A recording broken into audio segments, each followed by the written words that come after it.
C'est pire encore. C'est la pire. Notre ministre, on aurait dit.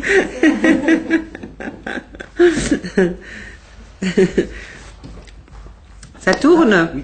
C'est bon? Ok. Alors. D'abord, ça a été une très grande surprise que je sois appelée à devenir ministre parce que c'était pas du tout dans mon plan de carrière quelque chose que j'envisageais. Il est vrai que lorsqu'on m'appelle et qu'on me dit tu es appelé par le président parce que il souhaite que tu deviennes ministre, ça devient quelque chose d'abord un peu surprenant. On n'a pas tellement le temps de réfléchir parce que c'est vrai que finalement, autour de moi, on me disait « Ah, mais t'es quand même dans les ministrables, tu es cité, ça fait quelques semaines depuis l'élection que ton nom circule. » Donc c'était envisageable, mais en même temps, c'est quelque chose qu'on n'ose pas imaginer. Je crois que l'ambiguïté qui s'est passée avant mon arrivée, c'était simplement que entre le politique et le culturel, on se parlait peu ou on se parlait mal. Et on ne se comprenait pas. Moi, ce que j'ai essayé de faire, et notamment à travers les États généraux de la culture, où quand même pendant 7 mois, je me suis tue. J'ai écouté, je me suis fait interpeller, je me suis fait insulter, j'ai tout eu, quoi. Et donc, c'est vrai que ça a été un moment très difficile. Et moi, je trouve que humainement et physiquement, j'ai donné. Alors par rapport à la première question donc sur mon origine, ça peut être un atout aujourd'hui, mais au moment de ma désignation, c'était plutôt un défaut. Je me souviens que certains disaient oui mais enfin une ministre d'origine arabo-musulmane qui va s'occuper de la culture des Belges francophones, c'est quand même incroyable. Donc ça n'a pas été simple de s'imposer comme tel, et c'est pour ça que préalablement certains disaient mais qu'est-ce qu'elle connaît à la culture, est-ce qu'elle connaît notre culture, et donc il y avait quand même un danger que je fasse tout et n'importe quoi. Certains aussi se disaient est-ce qu'elle sera le porte-drapeau de sa communauté d'origine. Donc finalement ça n'a pas été simple, les premiers temps ont été plutôt durs. C'est vrai que moi, ayant eu cette double culture, à la fois la culture de ma famille, de mes parents, qui est la culture arabo-musulmane, et puis celle dans laquelle je vivais, dans la société dans laquelle je vivais, ça me donne en tout cas l'envie et le besoin de dire que la culture finalement c'est quelque chose qui n'est pas quelque chose de pur. La culture c'est l'opéra, mais c'est le breakdance, c'est le graphe, c'est le slam, c'est le hip-hop, c'est la musique classique, c'est le rock, enfin tout ça, je me dis finalement la culture c'est quelque chose de très large. Dans le cadre du décret Culture École avec Maria Arena, on a vraiment essayé de mettre en place des projets culturels qui touchent déjà à la maternelle. Quand l'institutrice de mon fils, quand il avait 4-5 ans, voulait le punir et qu'elle voulait un peu parfois l'isoler du reste de la classe, elle me disait je l'ai puni, je disais qu'est-ce que vous avez fait? Elle le mettait dans le fond de la classe où il y avait le coin lecture, et elle lui disait tu es puni donc tu vas lire un livre, alors qu'il adorait ça. Donc finalement la punition ne marchait pas. Donc je lui ai expliqué que c'était peut-être pas la meilleure chose, et que si la punition c'était le livre, il fallait pas s'étonner qu'après ça les enfants n'aient pas envie de lire.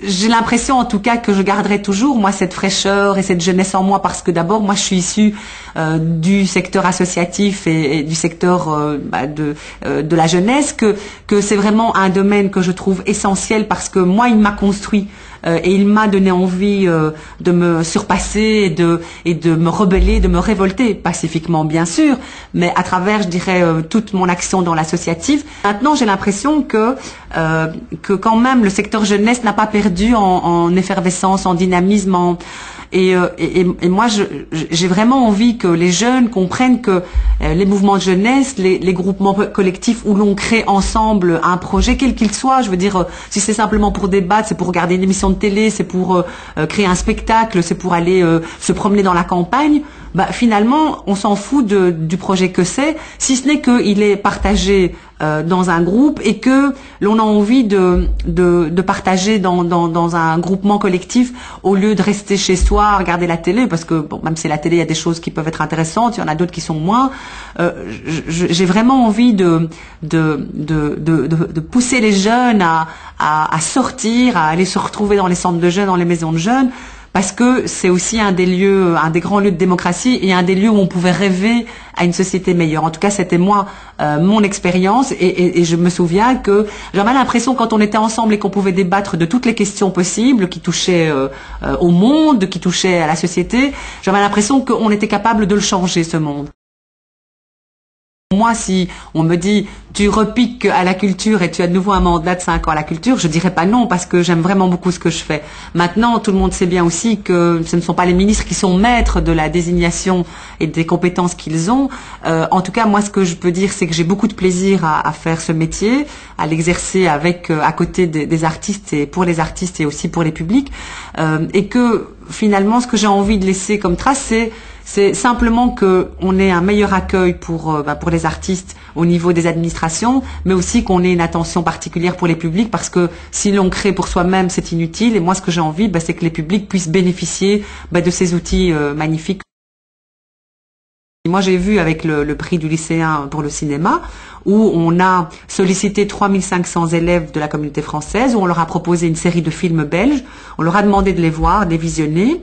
Ils ont eu l'opportunité aussi d'accueillir les cinéastes dans leur classe. Et alors, quand je vois le résultat de cette opération, eh bien, ces lycéens étaient ravis de découvrir ce cinéma belge de qualité. Finalement, ils se sont dit, au fond, on connaissait pas avant, ça ne nous intéressait pas, mais on aime bien, on trouve que c'est quand même bien, c'est intéressant. Et le jour où il y a eu la remise du prix du lycéen en 2005, je me rappelle qu'il y avait une série d'adolescents qui faisaient la file pour avoir un autographe de Moreau, de Patrick Quinet, de Harry Cleven. Enfin, c'est quand même génial de voir que finalement, nous aussi, on a des artistes qui peuvent un peu être dans le star system, même si certains n'aiment pas cette terminologie-là et considèrent que en Belgique on n'a pas ça. Ça fait plaisir aussi de se dire que quand on a des artistes ou des cinéastes de talent, quelque part, s'ils sont à l'affiche d'un film, ça donne envie au public qui les apprécie d'aller voir ces choses-là. Donc, c'est un travail qui doit continuer à être mené de manière approfondie, mais voilà, je me dis que finalement, on s'en sort pas trop mal.